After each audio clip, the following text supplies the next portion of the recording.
Good morning, my friends. Welcome to today's training. I know many of you out there right now are dealing with some pretty wild weather.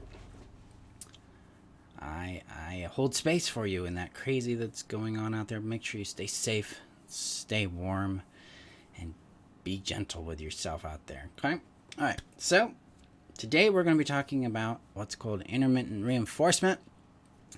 This is the why behind the craving, the addiction, the need for the other person.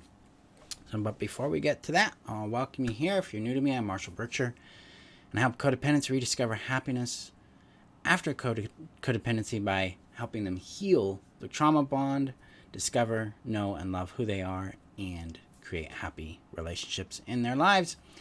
Before we get started with today's topic, I need to share this out to the community. The community is your safe haven here on the internet. If you're struggling with codependency and looking for shelter, looking for understanding, looking for tools, looking for guidance, community is there to guide you, to give you a safe space. We have very clear and succinct rules that allow us to have that safe space.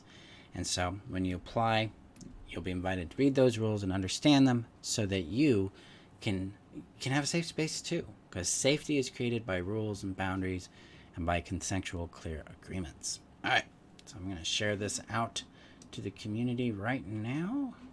There we are. Let me know in the comments you're here. Let me know how you're doing. And I'm going to click a button. And the button is going to go here. And there's another button. Okay. So it's good to see you this morning. Intermittent reinforcement. Why you feel addicted to them. So intermittent reinforcement is a concept that is best shown graphically. So we're going to switch screens here and get into it. So now you can see where I'm at. All right. So we have our little screen here. Intermittent reinforcement is the experience we go through in the seduction, abuse, discard, euphoria, distress, despair cycles. Okay, so here's what happens. All right. So we're going to do a couple of graphics here, and I am going to change the size up a bit. So let's say in the beginning of the relationship, you get a little seduction here. This little blob right there is seduction, okay? And then they come along and they do something that abuses you or hurts you, and then they discard you. This creates a line, okay? See the line there? And then they come along and they do an attempt at a repair. So there's a seduction that happens here. And then what this does is you get another line. The line goes up.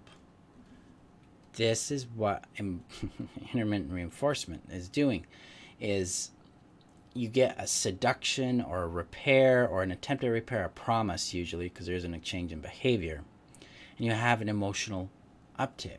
So let's look at it from the euphoria, despair, discard, euphoria, distress, discard scenario. So they love bomb you, so you have euphoria. So you're really feeling up. You're like, yes, this is beautiful, this is wonderful. Then they start to abuse you. They start to attack you, and you start to feel a downtrend, and then they discard you. You're way down here.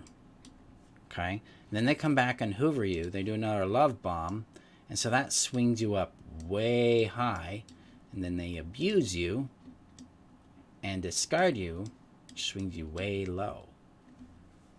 This is intermittent reinforcement. This is your emotional experience. You get high, you get into that big euphoria, and then you get into distress and depression and despair.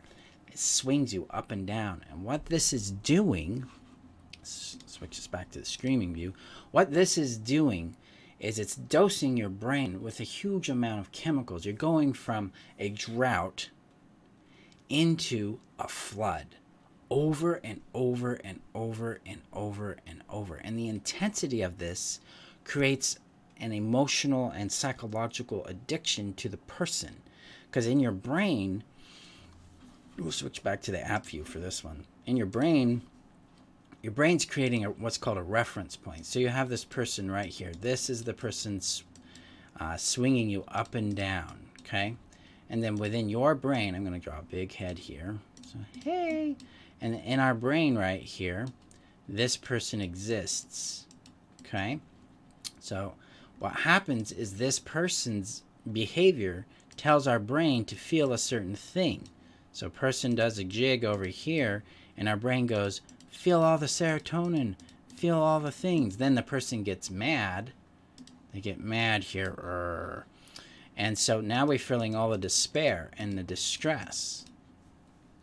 This is why you crave them. Your brain looks to him to feel a certain way, or looks to her to feel a certain way. In other words, your brain says, I can only feel this way if this person is doing things to me so that I can feel this way. It's called external orientation. So all brains create reference points. These reference points are what the brain uses in order to understand another person, place, or thing, and understand what to anticipate with that person, place, or thing. So it can either, so it knows what to deal with, because the whole goal here is to feel safer and to feel like it has some stability and predictability. And with the chaotic nature of abusive relationships, that reference point is unstable. And so you're either in a high level of hypervigilance, tension, and anxiety, or you're in a euphoric state, but you're never at rest, you're never at safety, you're never at calm. You're either high or low, and lots of pain in between. This is what intermittent reinforcement creates. This is why you're hooked on them. This is why it's so darn hard to leave them. Because what happens in this is your brain, its reference point right here, is all the good things. It magnifies the good times. It magnifies the seduction. I'm going to put that there, good times. While it ignores the pain, the abuse, the harm. And it does that because it wants to get back to that euphoric high. That's the whole goal there. And so it's got to deny the reality of the person, because the person isn't just the seduction. They are the abuse too. The abuse isn't an exception to them. It's actually the dominant aspect of them, because people who abuse are not psychologically or emotionally healthy. This isn't just because of their trauma. This is because of what's called entitled victimhood. People who abuse feel entitled to displace their pain on other people. They don't have integrity. They lack empathy. That doesn't mean they can't have empathy. It means that they don't employ empathy because they feel entitled to displace their pain onto other people. Now, that's most of the time this is unconscious. This is why they don't wake up to it. But we're not here to tolerate their abuse. We're here to have healthy relationships, and you can't have that with abusive people. And this is why leaving the relationship is often the outcome, because the other person, the one doing the abuse, doesn't take accountability and doesn't see the impact of their behavior on the other person, and then ignores it. They turn it back onto the victim, and then more abuse happens. See, we leave the relationship because it won't change. It won't change because that person won't acknowledge, won't take accountability, won't receive accountability, take ownership, and take responsibility to change. It's not because we don't love them. It's because being with them harms our well-being. It harms our happiness. It takes from us. And for us, we have to confront this cycle. We have to realize that this cycle is abuse. It doesn't exist in healthy relationships. Healthy relationships have a very different experience. I am going to open a different picture here. All right.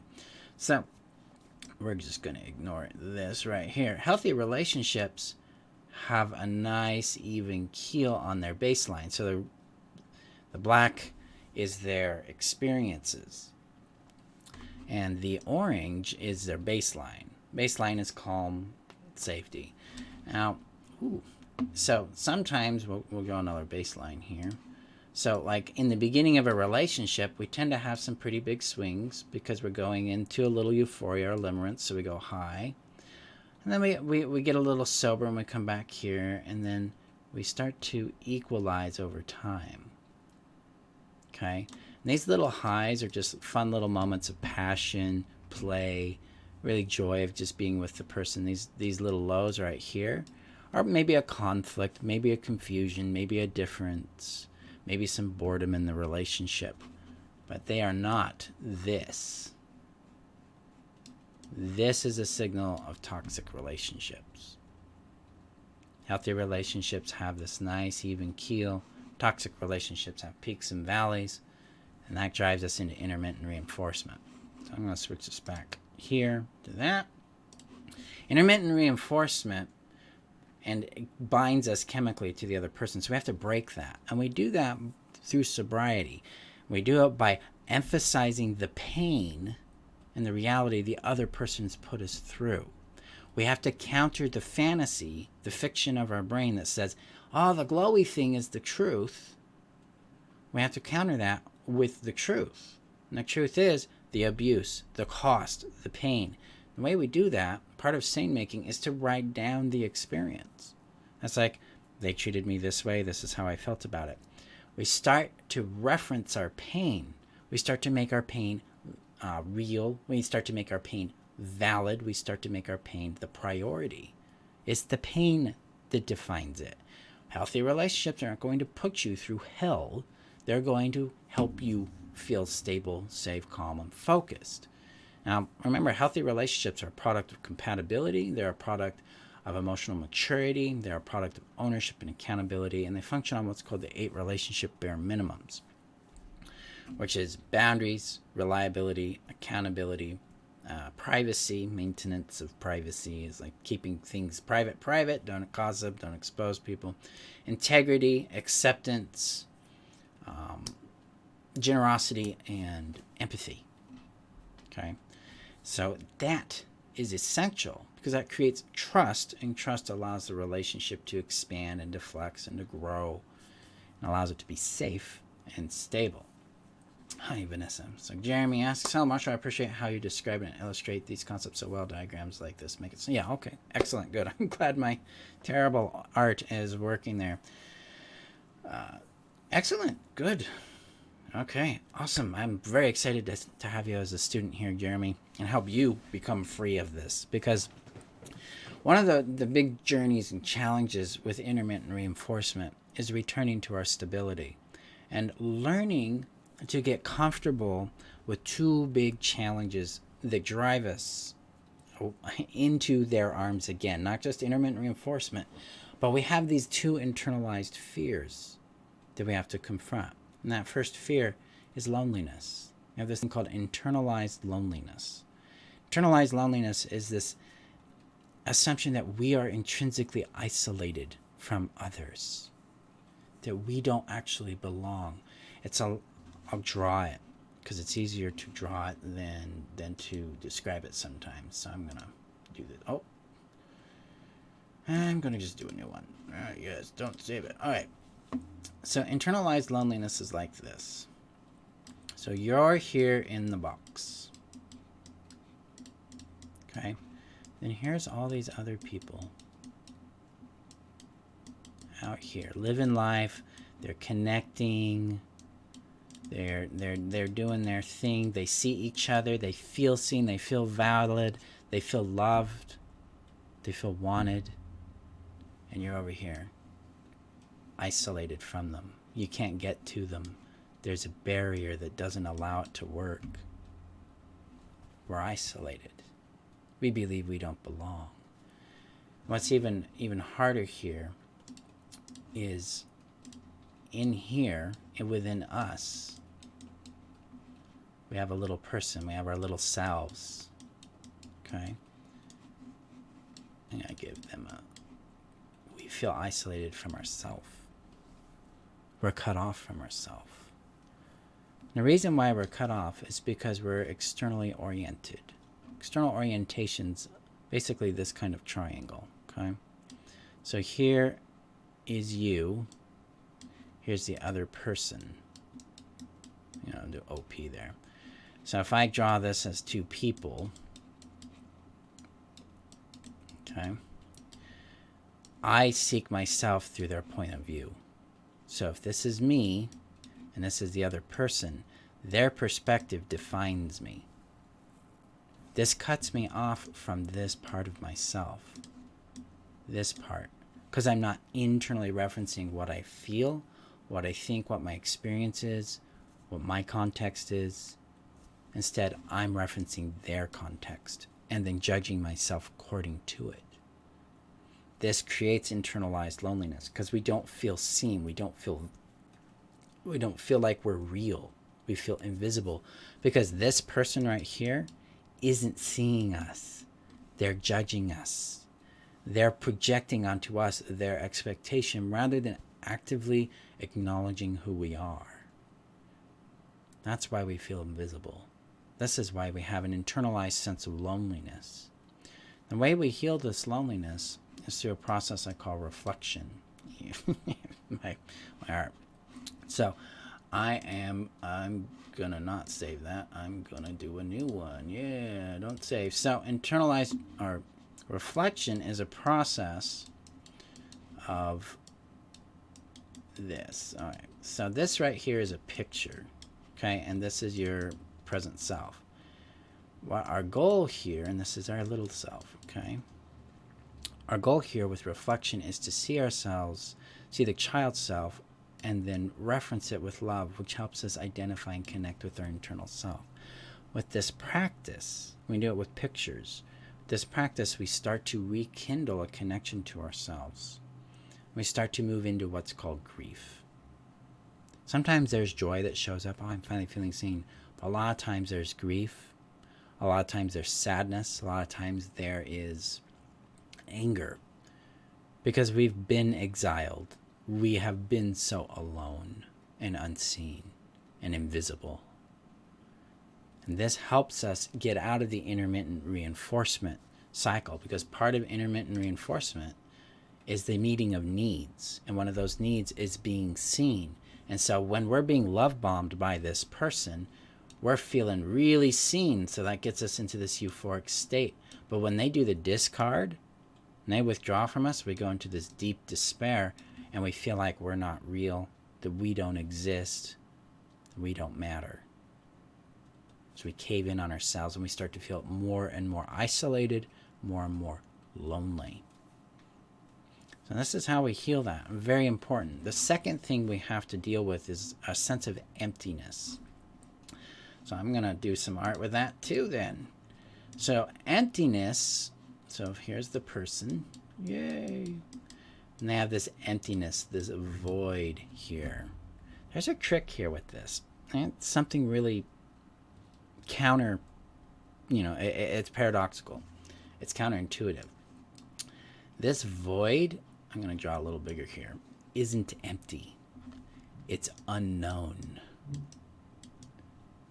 Ooh, my writing. It's unknown. The reason it feels empty is because we don't know it. And you know what's discovered there? Ourselves. The unknown is who we are. To rephrase that so I'm making sure that's coming across clearly, the unknown is where we discover who we are. When we lean into the unknown, we start to find out that it has shape, that it has temperature, that it has color, that it has a voice. We're starting to reconnect to ourselves. We're starting to reconnect to this little inner child that hasn't been seen and valued and known. The unknown, that emptiness, starts to fill itself in. And that is where we start to feel whole again. This is where we start to find our completeness. This is where we no longer need someone else to complete us. Because it's always within us. We've just not been taught to reference ourselves. We've not been taught internal orientation so that we can know ourselves and follow who we are. This is how we get out of the big hook. Because when I don't need the other person, then my job is to become stabilized in myself. And what this does chemically, we'll do another new thing here. And we'll draw our baseline here. And what it does chemically is rather than these big highs We don't have to deal with that anymore. I'm going to X that out. Instead, we start to find this really nice calmness with ourselves. And what this tends to do is it opens up capacity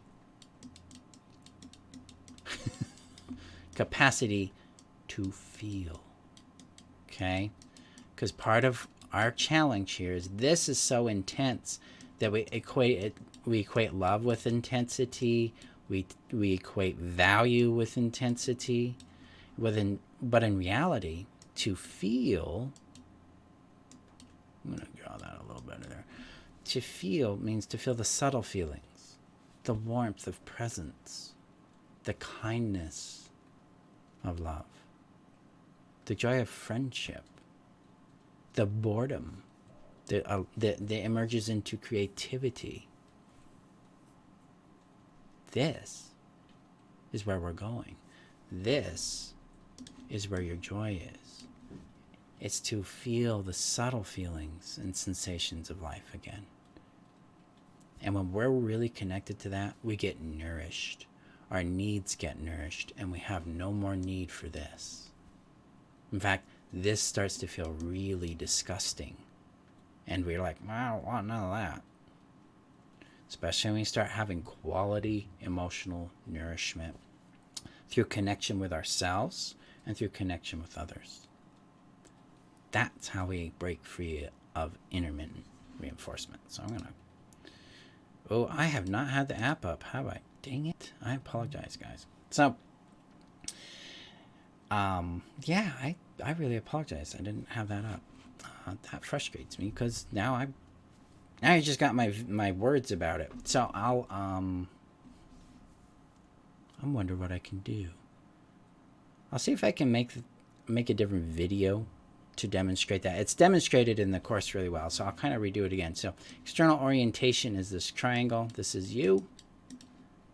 This is the other person, and you're seeing yourself through their eyes. It's like, oh, they define me, okay? And then this cycle right here is what we want to get away from. That's the intermittent reinforcement. And we do that by getting into this emotional equilibrium that allows us to feel safe, that allows us to feel secure in our world. And it allows us to have the capacity to feel those subtle feelings. That's how we get out of it. Now I'm gonna erase this so we can look at the internalized loneliness again. So internalized loneliness is this. Yeah, give myself some legs. Okay, and then there's some people over here, and they're doing their thing. Okay. Internalized loneliness is this experience of not being connected to them. We're isolated from it. And then over here, we have our internal self. And we're also cut off from that. That circle around it is we're cut off from ourselves. So that's what I was describing there when that was going on. So we don't feel a connection because we don't feel like we belong. The way we heal that is by getting reconnected with that inner self, by breaking that external orientation and getting reconnected with who we are. So I apologize that I didn't have that up. I hope that covers it, though. So let's see. Jeremy asks, is it unusual to feel like the perpetrator victim in this scale? Yeah, that's really normal because we've been gaslit. The sense of being the perpetrator is because they tell us we're harming them by having boundaries. We're harming them by having, by saying no, by specifying what we can and cannot or will not tolerate, especially when it comes to aggressive or abusive communication or behaviors. So they put it back on us and they want to attack us for it. It's a really important thing to understand that when we don't earn abuse, but they want us to believe that we earned it. You know, the real common phrase of like, well, you shouldn't have done that and I wouldn't have treated you that way kind of thing. Got that a lot. If you hadn't done this, then I wouldn't have had to do that. Well, then you shouldn't do that because, you know, I don't like it. You should have known better. Things like that. They make us the enemy. There's a specific term for it. It's called DARVO. Deny, attack, reverse, victim, and offender. And that's why we feel like we're the perpetrator. We are legitimately the one that has been victimized because we're the one being harmed by their aggressive and abusive behaviors. Simple as that. So we don't have to tolerate that from anyone for any reason. Period. And so that's an intolerable for me. All right. Let me know how this worked for you guys, and I apologize for not switching the screen over on the app view. I hope that the correction helped make that sense. When we get back to intermittent reinforcement, though, my friends, do not condemn yourself for going back. Don't condemn yourself for craving them. You're chemically hooked on them currently. It's not your fault. It's the way the brain works. Now, your responsibility is going, okay, I'm chemically hooked. Now I need to put my well-being first by being honest with myself. And this gets back to the two necessary core priorities of breaking free of codependency. And the first one is honesty. We want to be honest with what's going on, with what we feel about it, and what's happening. That's number one. Number two, we have to be loyal to our well-being. This breaks this cycle, and it gets us into the new cycle, self-advocacy, which, be honest, guys, it's hell at first. It's hard work. It's not easy work, but it's worth it work, because suddenly you don't have to deal with this anymore. A lot of times when I'm working with students and clients on this aspect of their codependency, there's this light bulb moment for them where they realize their life without the abuser is significantly better, because there's no more chaos, there's no more fear, there's no more pain, there's no more confusion. There's a peace that starts to permeate their reality. There's a sanity. There's more space to do things. There's more energy to do things. They're getting back into their lives rather than remaining absorbed and consumed in the other person. That's the magic here. This is where you can go if this is your struggle. And if it's not, but you're still dealing with like rumination on them, or you're not clear as to who you are, you still feel a little blurry, you're looking for more stability, more safety, more sanity, more of yourself in the world, the Heal Yourself strategy will help you out with that as well. But we do make major emphasis and focus on this because we all need to break free of our fantasies and get more in contact with reality, so that we can have honest relationships with ourselves, with reality, and with others. So the Heal Yourself relationship, or the Heal Yourself, God, I am flustered today. The Heal Yourself strategy is open for enrollment. The live sessions start in just 6 days. So this coming Monday at February 22nd is when the live sessions start for 2021. Enrollment closes Sunday the 21st, so make sure you jump in there so that you're prepped and ready to go for Monday. Classes happen twice on Monday at 11 a.m. and 6 p.m. Mountain Time. There are 24 classes in this particular course, so we'll be going into June with these. And then in the fall, we'll have a specialized 6-part training on dealing with the trauma bond specifically, so that your healing can be completely catalyzed and cemented into your reality. And that preps you so you can go on to know, love, and live who you are, go on and create happy relationships. You can do that with my systems, with the Know Yourself strategy, or the Heal Yourself, or the relationship strategy. Or you can go on with other people's work that resonates with you for those things. So whatever works for you, that's my goal, is that you achieve more well-being and happiness in your world. So the link is above on Facebook, below on YouTube to register. If you're on YouTube, hit that subscribe button. My friends, thank you for being here. Thank you for your support. I love being able to contribute to your journey beyond codependency, because I know in my own, when I started this 15 years ago, I was terrified. There wasn't a lot of information on codependency. Most of it was from the Alcoholics Anonymous point of view, where it was an identity, a disease, something I'd have to live with. That scared me to death. There wasn't a lot of tools. There wasn't a lot of understanding about it.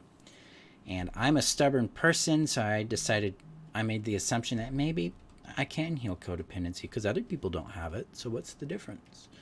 And I figured out what that difference is and created this system. And I've worked with people for over 12 years in helping them break free of codependency and their trauma. And I hope this contributes to your journey and breaking free of it too, because you don't have, codependency isn't who you are. Codependency is how you survive neglect and abuse. That's all it really is. It's fundamentally a survival strategy.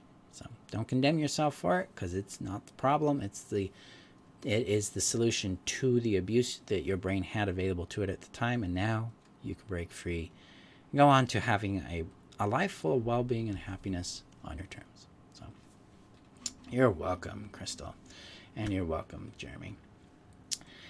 Be safe, my friends, and I will see you in our next training tomorrow. Have a great day. Bye-bye.